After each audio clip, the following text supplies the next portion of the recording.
Right, so it's 7 o'clock and I'm ready to begin with the session. Good evening, everyone. And for those of you who don't know me, my name is Shagufta. I'm a change evangelist and I love working with people and giving them the change that they want to live a much better and a more fulfilling life. And today, people know me as a people development specialist, as a go-getter, as an entrepreneur, as a very successful person. But there was a time not very long ago when life was in the doldrums and everything seemed very dull, dark, and gray. I was miserable and I didn't really know what to do or who to turn to. And I still remember that day of April 2010 when I was standing in the window of my bedroom and it was raining outside. And it was raining inside on my cheeks too. I was crying.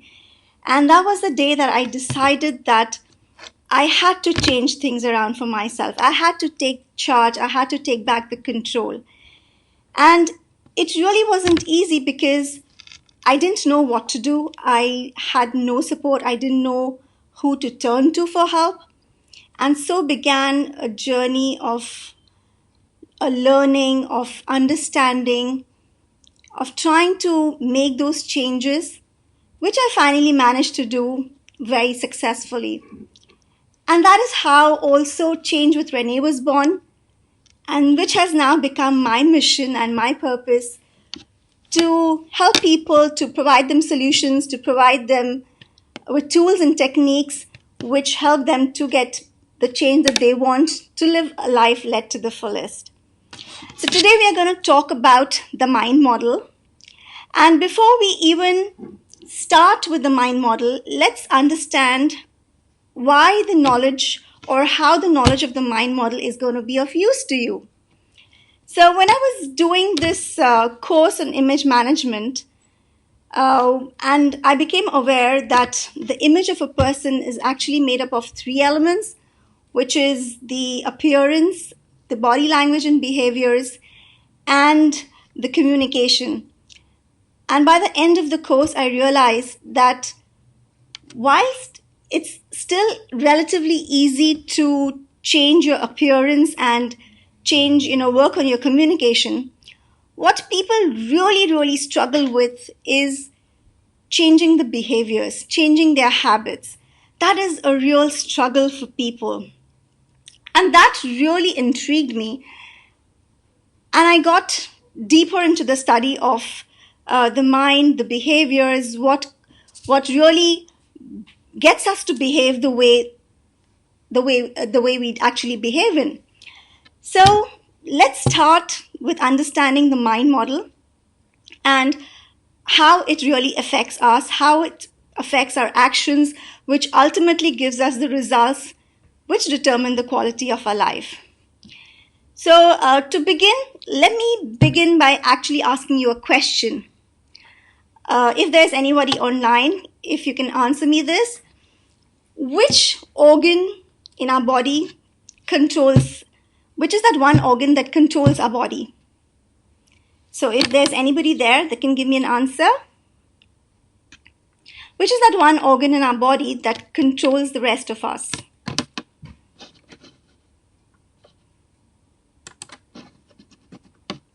All right, so I'm going to just play the PPT for you.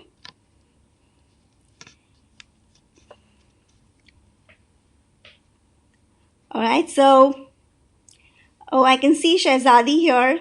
I can see Sunil. Can you give me the answer? Which is that one organ in the body that controls the rest of us? It's the brain. And the answer is coming from Shaiju. Very good. It's the brain. Yes, it's the organ. I'm talking about the organ here, which is the brain, which controls the rest of the body. And the brain is the tangible part which you can see, which you can touch, which you can feel, which you can dissect. And just as we have the body and we have the spirit, the soul, which you really cannot see, and likewise there is a concept of one brain and many minds. So the brain is the tangible part, and we have the mind, which is the intangible part of the mind. So we're going to learn about the mind model now. So this is the concept of one brain and many minds. All right. So just to ask you another question, which is that one moment that we come into existence? Which is that one moment that we all come into existence? Any answers there?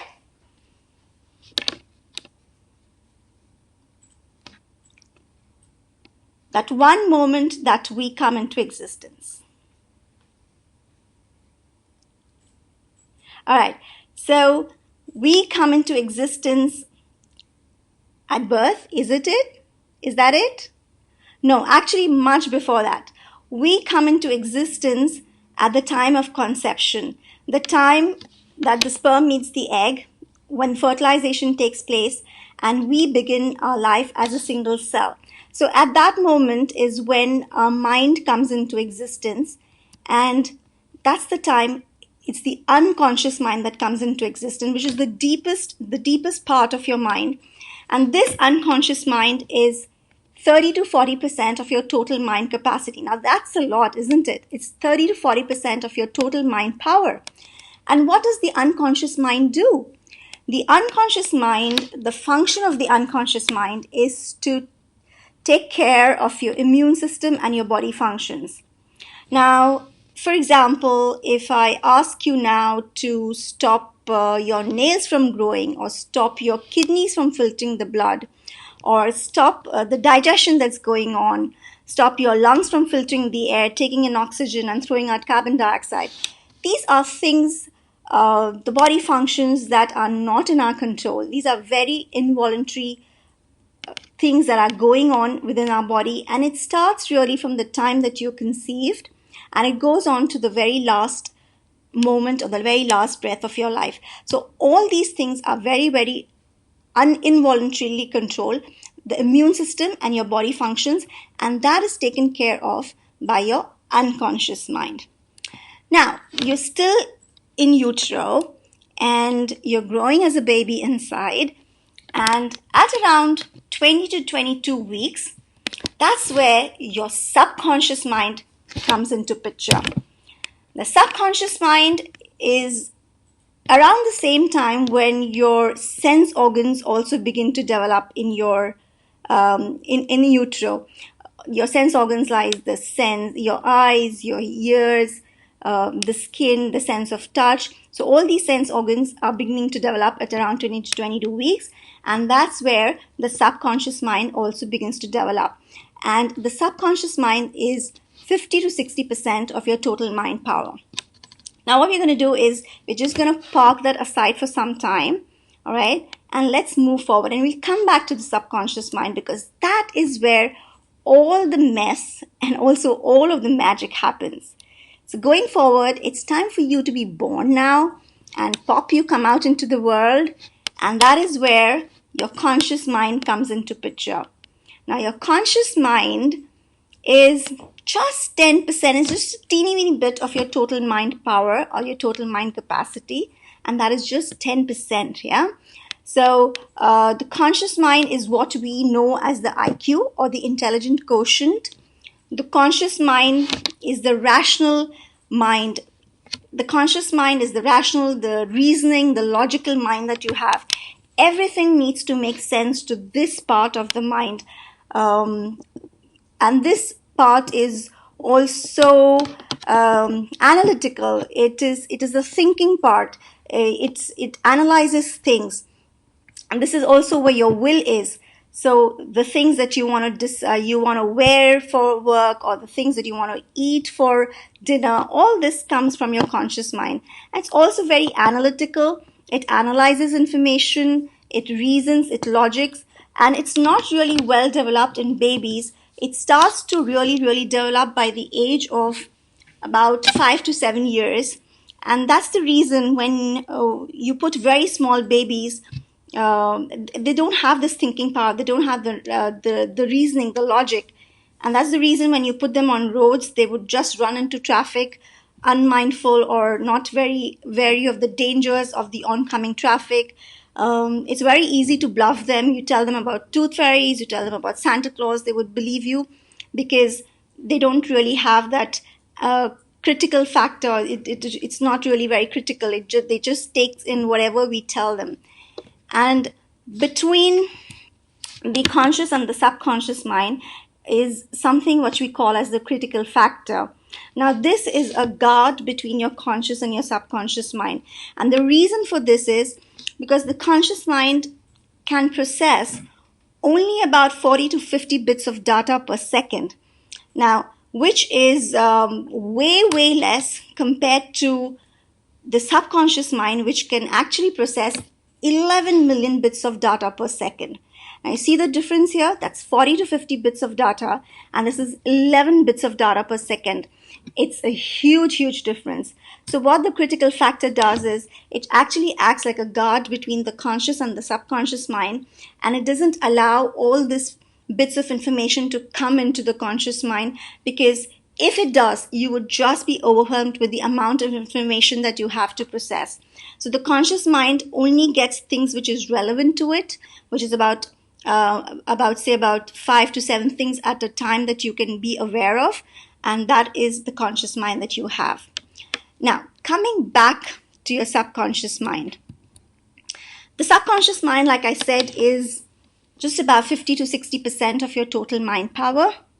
All right. This is the seat of your emotions and feelings. Remember, I told you the subconscious mind begins to develop around the same time that your sense organs begin to develop. So this is the center of your emotions and your feelings. And the subconscious mind can be compared to a computer, the central processing unit of the computer, just like how you have the computer and you have the CPU, which is the central processing unit. Everything happens there.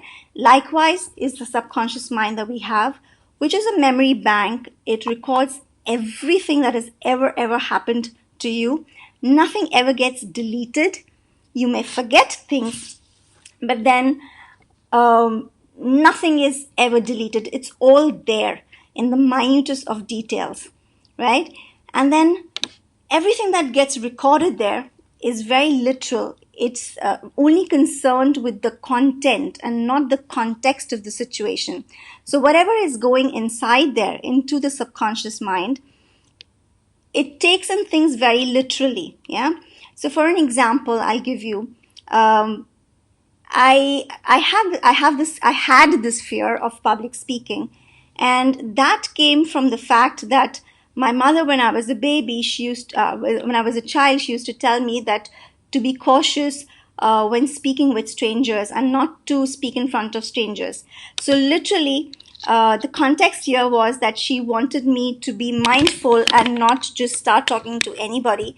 The context here was very clear that she wanted me to be safe, but my subconscious didn't take it that way. It took in the very literal words that I should not be talking in front of people. And that is what actually went inside, and it got recorded as that you don't talk in front of strangers. So that is what it means by it being very literal. Then the other thing is that these things that go inside, or these bits of information that is getting stored into your subconscious mind, parts of it would go to form what is called your coding of life. And this coding of your life is the programs that you have that run you. Literally, these bits of information that get together and they form programs which literally is your software, just like a computer that has a software that runs it. Likewise, these codes or these programs are your software that literally runs you. And by the time, majorly this coding happens until the age of 7, and it goes on till you are a teenager, and then even a little bit after that till you become an adult. And by the time you are, say, about 17, 18 years of age, you have all the programs set for you. and these programs literally run you the rest of your life. When I say these programs run you for the rest of your life, we think that we are in control, but actually most of the time, it's these programs that are learning out. We are on autopilot. So I have a question here by Khalid. So the percentage of the conscious mind grows with the age? No, the percentage of the conscious mind does not grow with the age. The conscious mind remains at about 10% for all its life. And I have another question here by Shaiju, and he's asking, is this applicable for all age? Yes, the mind model is applicable across all ages. This remains the same for all of us. So coming back to the subconscious mind, like I said, is the coding of the life is where these are your programs which run you. And these programs or this software that I call you, as I call it, is nothing but your beliefs. It's your belief system. This programming or the coding is your belief system that you have. All the beliefs that we've ever held in life, beliefs about different people, beliefs about ourselves, beliefs about health, beliefs about money, the superstitions that we have, beliefs about just about anything in this world. So this actually becomes the programs or the softwares that run us, and these beliefs that we hold actually becomes the basis of our behaviors. This is where our actions come from, and the actions and our habits which ultimately gives us the results which determine the quality of our life.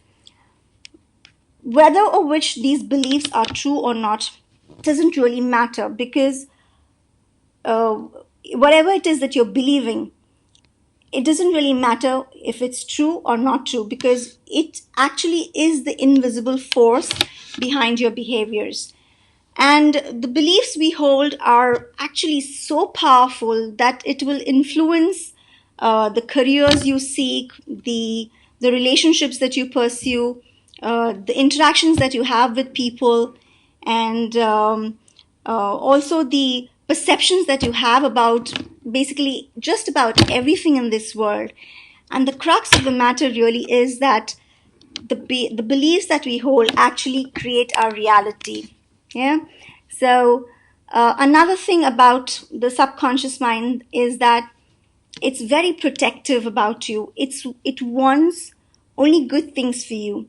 So once you have these beliefs formed, it really would not want to change it, because once it has identified a behavior that works well for you or that is set for you, it's also very lazy at times. So it's not really going to go and find out other things, because that's like your software. I said once you've coded, you would always be doing the similar things over and over again. Right. So just to recap this very quickly, I have the slide here for you, which is the immune system, which is the unconscious mind, that's about 30 to 40% of the body function. And it's 30 to 40% takes care of the immune system and the body functions. Then you have the subconscious mind, which is 50 to 60%. It's like a memory bank you have. It's concerned with your emotions and feelings. This is where your coding happens. And this coding is nothing but your beliefs. And just to add here, even your fears for that matter, is again the beliefs that you have about certain things. Because we are not born with these fears, right? Nobody is born with these fears. We acquire them as we go through life. And what may be fear for one person can actually be an adventure for the next. And what could be fear for another person could also be a means of livelihood for somebody else. So these fears are also acquired. These are again our beliefs that we have, that we kind of get programmed into us over the years, especially when we are children. So that's the subconscious mind. And then the conscious mind is just about 10%. This is the rational mind, this is the thinking, this is the analytical mind, this is where the will resides, the want to do something. But the reason why a lot of people fail to do the things that they want, or they feel that they cannot do it, is because the power really lies with the subconscious mind. And if you really want to change your beliefs, or you want to change the result in your lives, you want to live a better life and you want to change the results, what you really then need to do is change your belief systems. And now that we know that beliefs are nothing but pieces of information put together, which is like your program, your software, your coding of life. So to change something or to get a different result, all you need to do is change the coding. So you would remove those pieces of information that is not serving you well, is not giving you the results that you want. All you need to do is change the coding. Very much like a computer. Say, for instance, if I take the example of a calculator, which is nothing but a small mini computer, and where I have this program like 2 plus 2 is equal to 4. And now if I want the answer to be 2 plus 2 equal to 5, all that I would do is go inside and change the coding to now read as 2 plus 2 equal to 5. So all you need to do is go into the subconscious mind. You need to tap into the subconscious mind, because that is where all the coding or program is happening, and you need to change the codes there. And once you change the codes there, you would then get a different result. And how do you do that? So you do have certain tools and techniques. There are many ways that you do it, but two of the tools and techniques that I normally use and which works very well is NLP and hypnosis. So here you would identify what you want. You would remove the barriers, those self-imposed limitations, or whatever the beliefs that you're holding, which is your programming and your coding. You're removing it, you're making the changes, and then you're getting the desired results and outcomes. So this is the mind model, and these are the two tools and techniques that you can use to make the changes and get the outcomes that you want. And next time on Facebook Live, I would be talking about NLP and a little bit more about hypnosis. Or if there's anything else that you want me to speak about, I'll be happy to speak on that as well. And with that, this is the mind model. And if you have any questions, you can just let me know so I can answer it for you. Any questions? This is my website, and you can go there and have a look. So you'll get more information about me, about the things that I do, image management, there's sleep talk, there's embraining. There's a lot of exciting things there that I really love to do and work with people. So if there are any more questions here with regards to the mind model, I'll be happy to answer them for you. What about, so I have Bhavna here who's asking me, what about the critical filter? The critical filter, Bhavna, like I said, is the guard between the conscious. So let me just go back to the slide. Here it is. The critical factor is the guard between the subconscious and the conscious mind.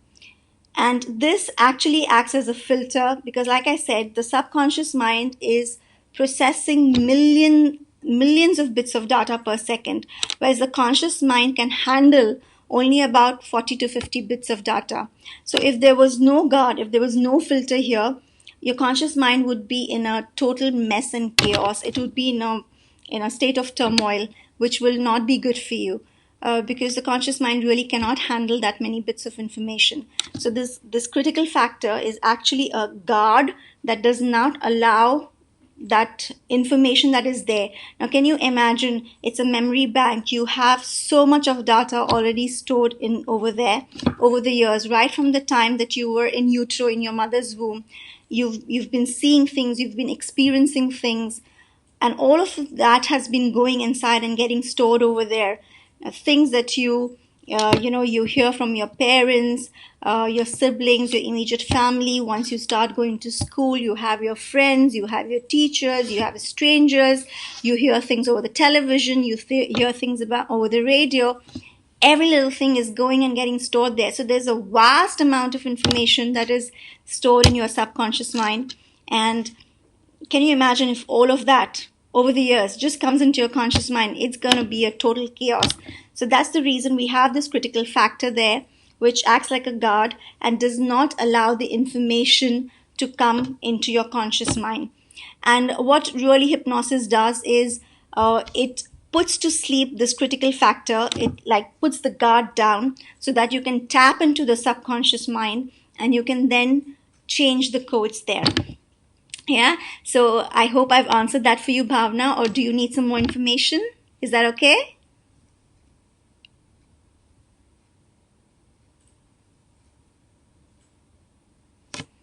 Any more questions?